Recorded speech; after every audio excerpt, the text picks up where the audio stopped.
Hi friends, I'm Olga Koelsch and welcome back to my studio. Thank you so much for your great support of my book How to Paint Watercolor Transparent Flowers.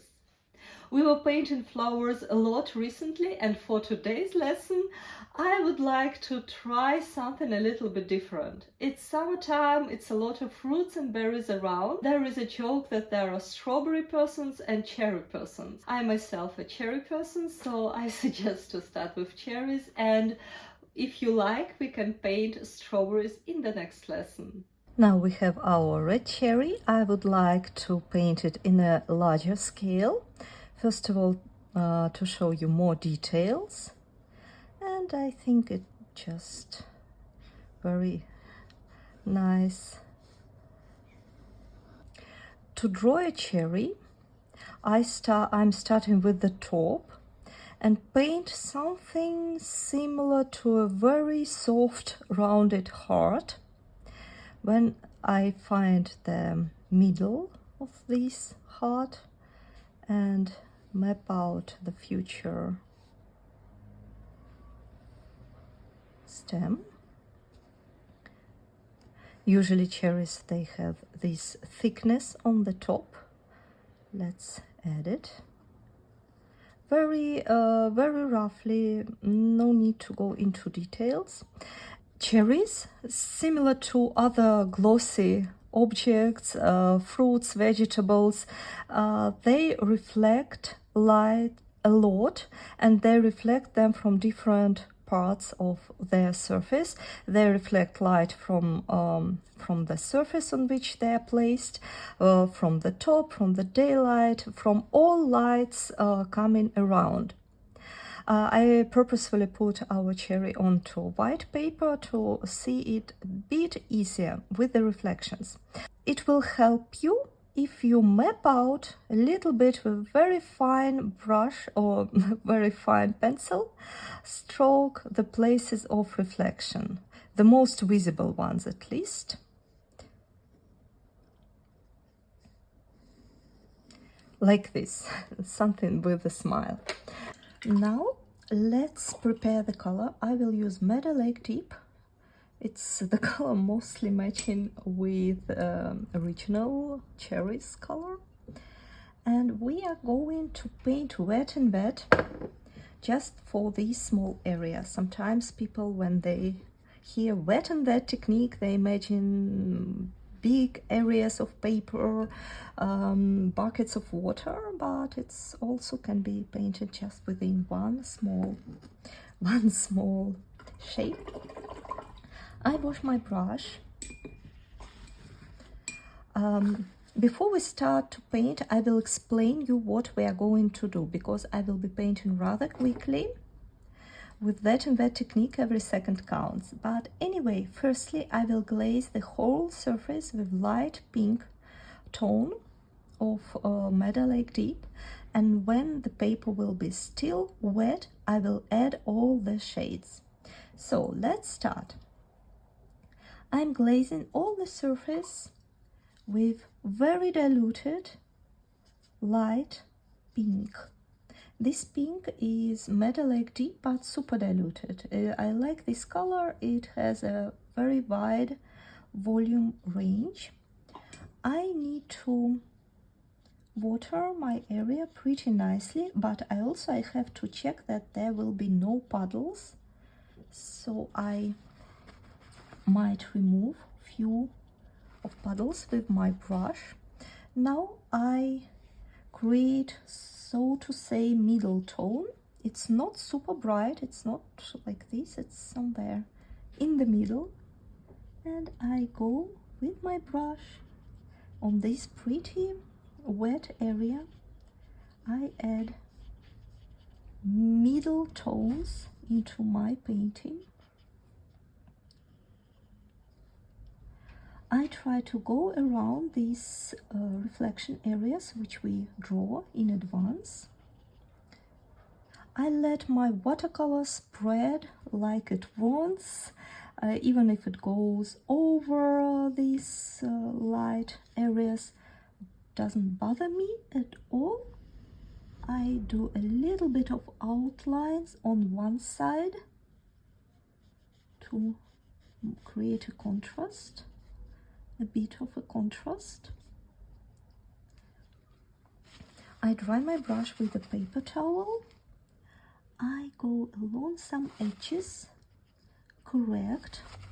For example, right here it's a little bit too much, so I correct the shapes, the color flow with very clean and damp brush.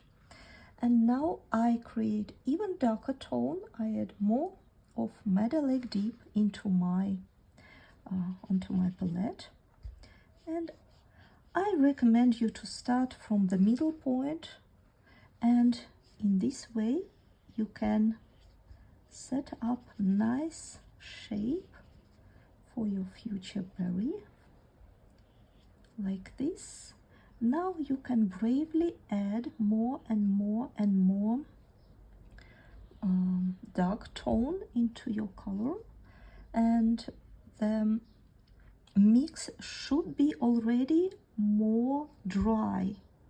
So the drier mix you have, the bigger control over watercolor you have, and it prevents also watercolor from flowing too unpredictable. I create darker tones. I have a look on my example, on my model, what's happening in there. Always nice to emphasize the contrast between lights and darks, so I go with the tip of my brush around these glossy areas. And now it's a little bit too how to say, fluffy, too many spiderwebs. So I wash my brush, I dry it with a paper towel, and with the tip of my brush I go along the most fluffy edges and soften them. Especially I go on the bottom of the cherry, because this is reflection. Here the cherry has reflection from the white surface on it, so it can't be very dark. The darkest point will be right here, so I grab more of my Meadow Lake Deep and add more volume, more tone into this middle part of the cherry, a little bit on the sides. I try to apply my bolder strokes accordingly to the shape of the cherry, but don't stress too much if something goes out of your control.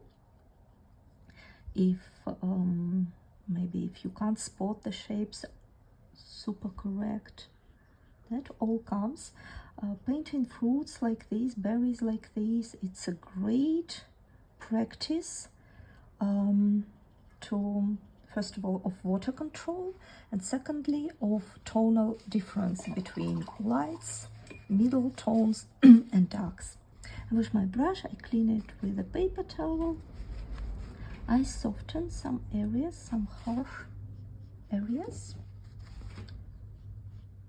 My paper is almost dry, and that signals me that I soon will have to stop. I have almost dry brush, and with my dry brush I still can drag out a little bit of darker tones into the white areas, maybe to create a little bit of texture. It's also always nice to have a look through the camera onto your painting, then you have better idea of what's going on. For example, I can see that this side and have a little bit of tone right here. Now I'm mostly painting with dry brush. I even flatten it like this. I add a little bit of texture onto my cherry. I drag down the most bold spot. I drag down it a little bit down onto the white to soften all the borders. Now one little thing for brave ones who wants to try, if you have a paper towel, just do like this on the upper half of your cherry and remove it. It will create a little bit of very organic texture on the surface of your cherry. Now I will leave everything to dry and I will paint a stem. For the stem I will use phthalo green. For the stem I will use sap green color.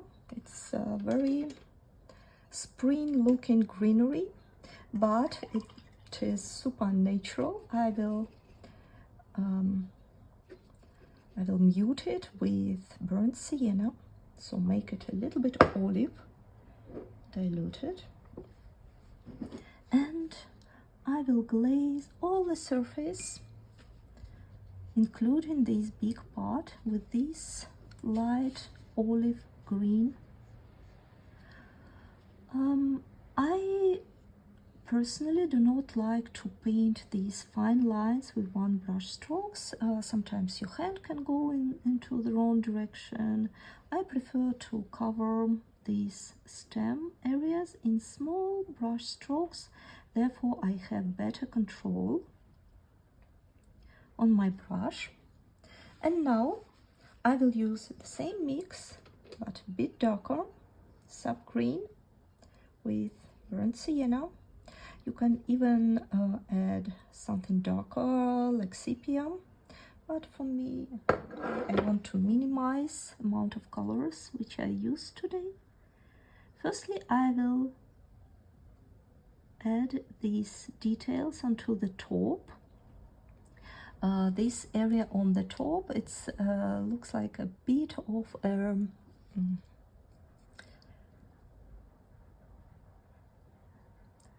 this area on the top has a lot of textures on the surface, unevenness. So with my tip of my brush, I don't repeat details too much. I just create an idea of this, and with the tip of the brush I add a shade on the right side, because I imagine that the most bright light comes from the left side. I just go with small brush strokes along the right side, and the more I go to the point where stem meets the berry, the bigger the shade can be. About this. Now I'm checking whether my cherry is dry. If you like, you can stop at this point, but for more details I will show you a little bit more. We can add a little bit more of darkness, which will create extra volume. So I use the same Meadow Lake Deep color. I prepare relatively bold mix, and this is the most dark area, so I go around this most dark area one more time. This and this point are super dark ones.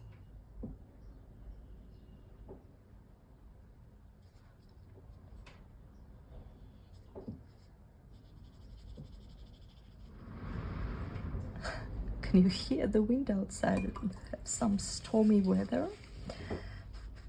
I dry my brush, I clean my brush, I dry my brush, I go around all these harsh borders.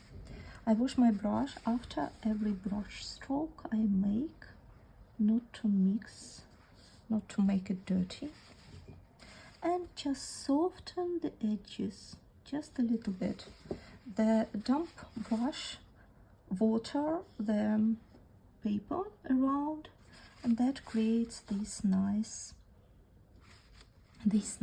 flow, this nice softness of watercolor.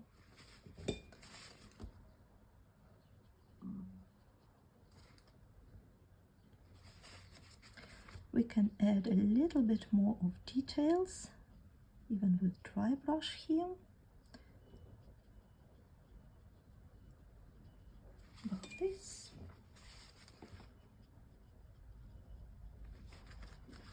To make it more natural, dry your brush, and it looks more like you're tapping with your brush around. Like this. This cherry, it has some special stroke around the middle. I would like to repeat it.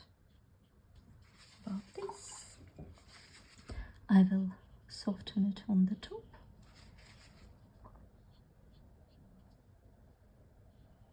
Lift it here and soften the very bottom.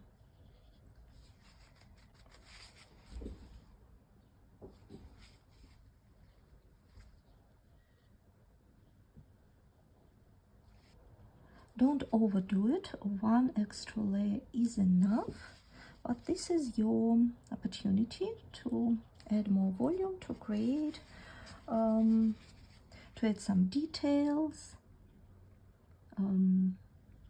This glossy texture, it has some of light parts on it. So this is, as I said, you could have stopped on the previous step, which we painted just in one layer, but it's nice to try to maybe a little bit more of details.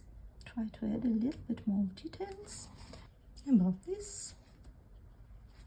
And one last tiny little thing, I always like to bring a little bit of color from the main object into the stems, into the greenery, for a bit more of a consistency.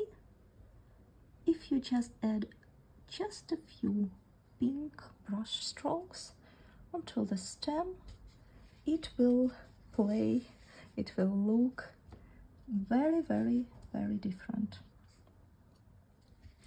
And now we are done. Thank you so much for painting cherry with me. I hope you enjoy the process. I hope it was inspiring. I hope you have a very nice holiday summer mood. Let me know in comments what you would like to paint next, maybe strawberries. And see you next time. Bye bye.